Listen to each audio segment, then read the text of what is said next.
Surely there's no way George Russell said that. About who? What, that two number one drivers can work in F1? What are you saying, George? I don't understand why he's saying that. Positively encouraging Mercedes to go out and sign one Max Verstappen? Surely not. This is ridiculous. Oh, hello. Am I live? Let me just check this.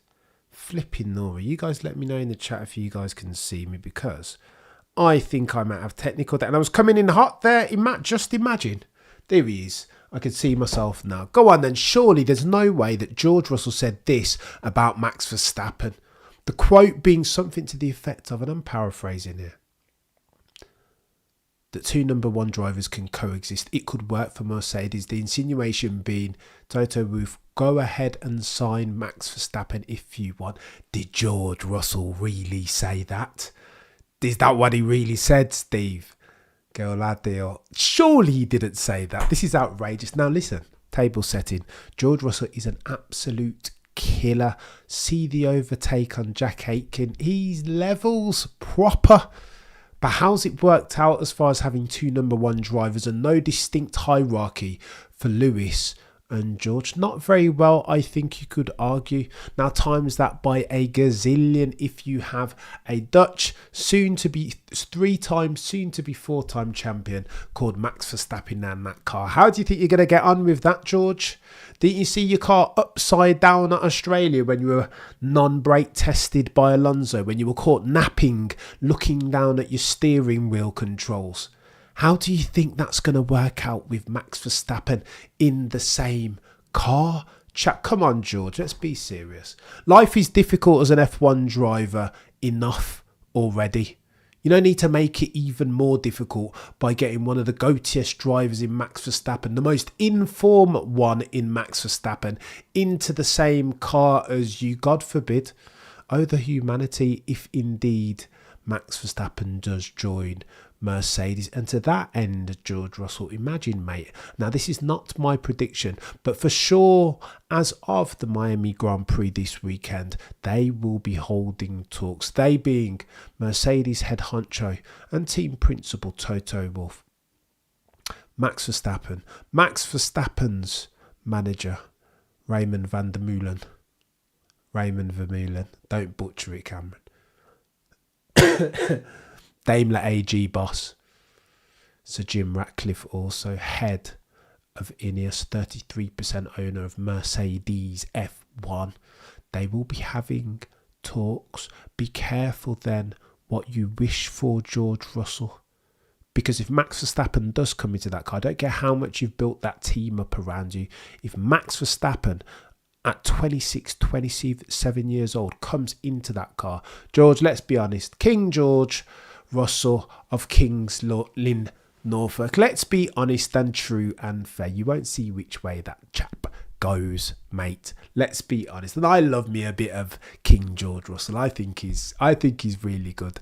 I'm not going to do the cult LH thing and say that George should be wiping Lewis's bottom. Absolutely not. He's an F1 driver and he's there to maximise for his opportunity to gain himself 25 points over the course of a race weekend. I don't hate it, but George, be careful what you wish for. I don't have you on the level of Prost.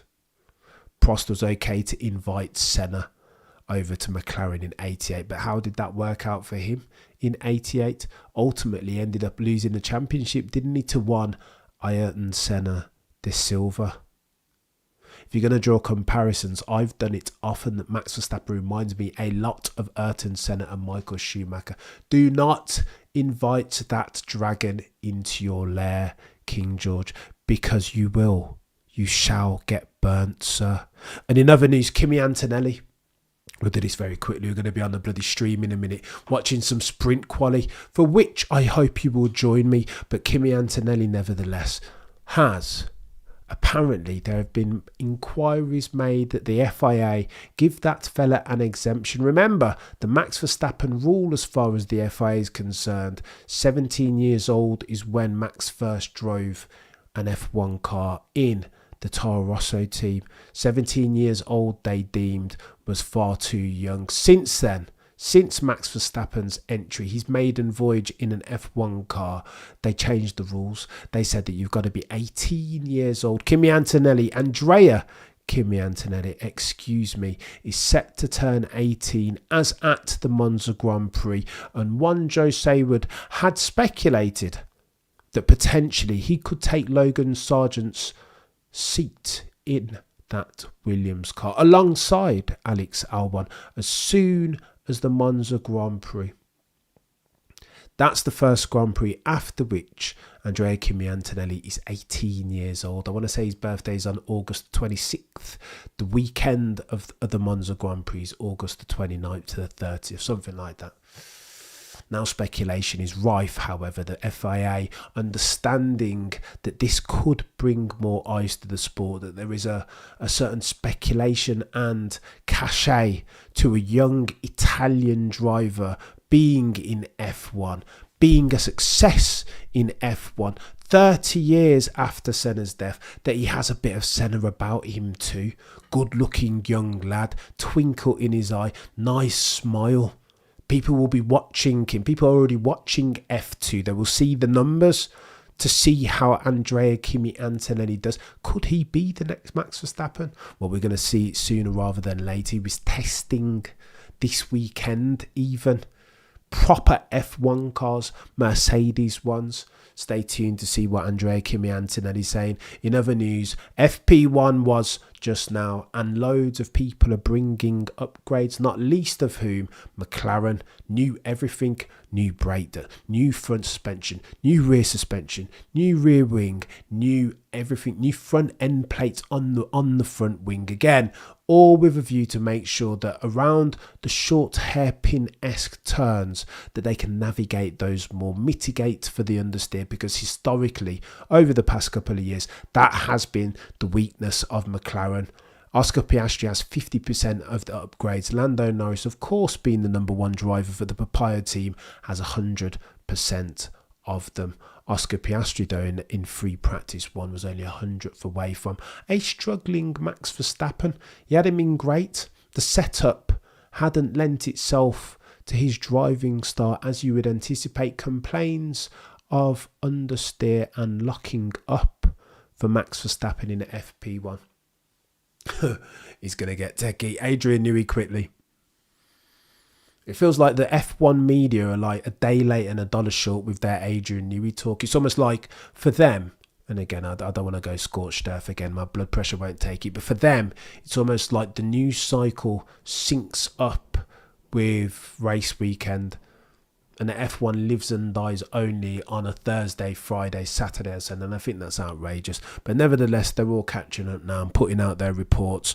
Anthony Davidson said a couple of things about Adrian Newey. Key amongst them, it's not the downside from a Red Bull standpoint, because they have God-tier aeros. I think this is the point that they were trying to make, and partially one of the reasons why Adrian Newey is leaving, feeling minimalised, trivialised, that his efforts haven't been necessarily met with the requisite gratitude from Horner, Pierre Vacher et al. However, the point being is this: whilst Adrian Newey was at Red Bull as an employee, in essence, the substantive of his JD was as a super consultant. He spent 150 days a year working on that Red Bull. It's not quite part-time, but you get where I'm going with that. He was an overseer, broadly. Do you know what I mean? The journey, he didn't lead from the front as far as the design and the chassis of RB18 as an example. He was sprinkles. The key bits where he could leverage his engineering nous as both a race engineer and an engineer proper, right? His mechanical nous in addition to his aerodynamic mind. So we're doing one of these. It's overarching. He's got that ability to take a step back and see the bigger picture. That's what Red Bull will miss.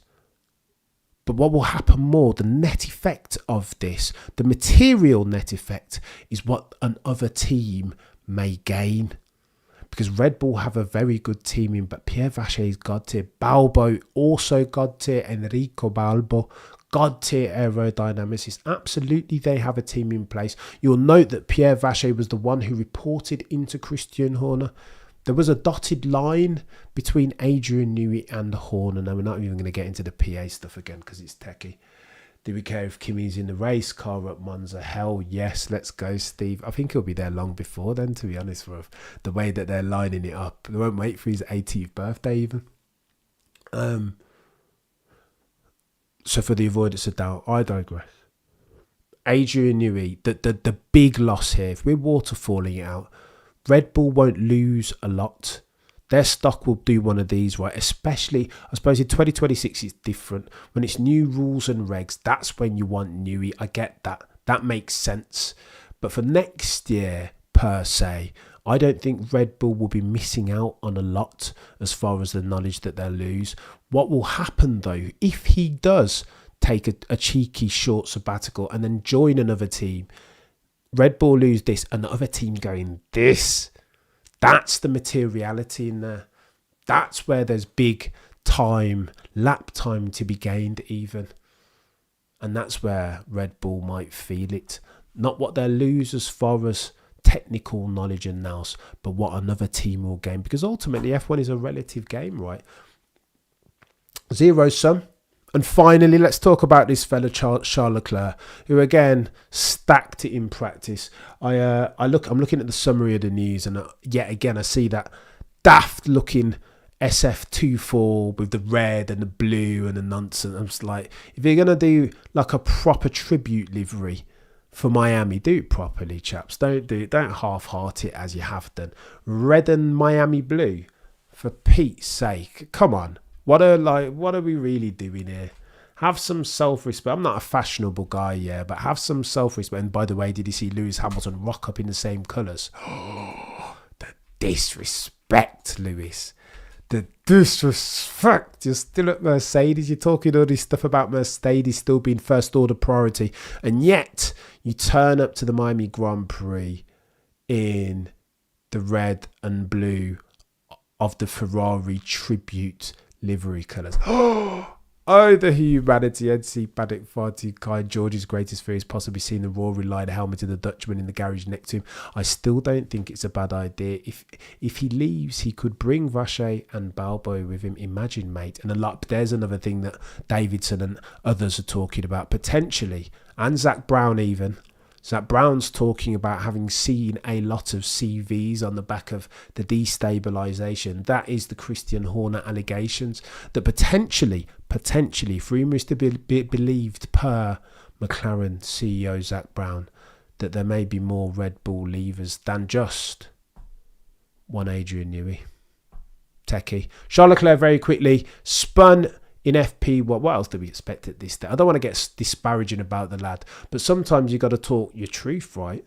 He makes mistakes. I'm going to start to call Charles Leclerc Charles Single Race Leclerc, because on any given Sunday they will always say, aficionados almost unanimously say that dude can be the quickest one when he's had his Weetabix even. He's God tier. Gilles Villeneuve reincarnate in that sense. However, there's more to just speed than winning a championship, right? There's nous, there's race savvy, there's consistency, there's focus in the critical moments, there's being clutch, all of which protagonist, key rival Max Verstappen has in abundance. So Charles Leclerc, tell me how you're going to beat that chap. You keep making these unforced errors of consequence. Nearly every time I look up now, Charles, these days, I expect to see a picture of your car in the barrier. Jomo, what are we doing here? It's a bit nonsensical, isn't it? I feel like I should stay on here and just bloody stream the sprint qualifying, but I've set up the other stream. Listen, I digress. No further questions.